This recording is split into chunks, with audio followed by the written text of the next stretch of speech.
News timeline, সঠিক সংবাদ সঠিক সময়ে। চোখ রাখুন নিউজ টাইমলাইন। হিন্দু মহাজোটের সংগ্রামী মহাসচিবের দায়িত্ব পালন করছে সংখ্যালঘু সম্প্রদায়ের জন্য যিনি রাখবেন সেই টেকনাফ থেকে তেঁতুলিয়া, রূপসা থেকে বাদুরিয়া, যে সবসময় বলিষ্ঠ ভূমিকা পালন করছে আমাদের পুরস্কার দিবে, এখান থেকে তার মূল্যবান বক্তব্য দেবে। ধন্যবাদ।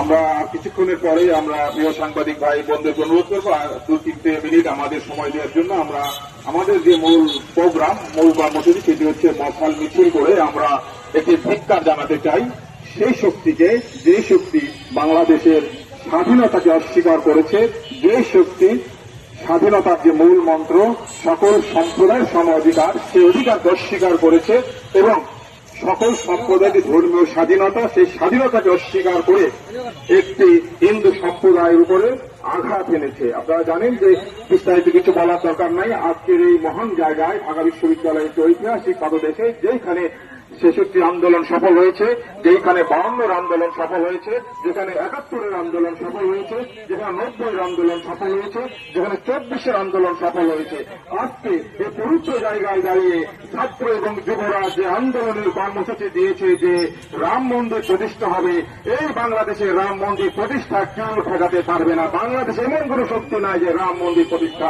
ঠেকায়। আজকের এই ছাত্র এবং ছাত্র যুবদেরকে আমি ধন্যবাদ জানাই।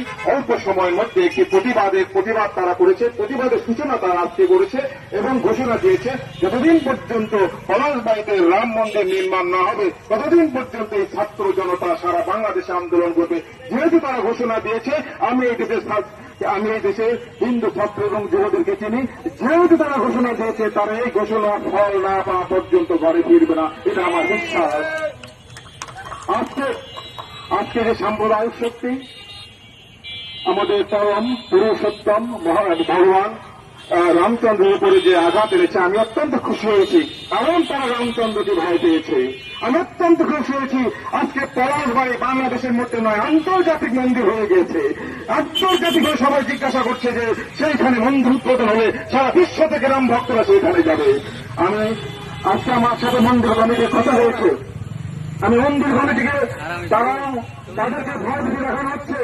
আমি মন্দির কমিটিকে আশ্বস্ত করেছি আপনারা ভয় পাবেন না, আপনারা কেউ কিছু বললে আমাদেরকে জানাবেন, প্রয়োজন বোধে ঢাকা অচল করে দিয়ে হলে আপনাদেরকে আমরা রক্ষা করব।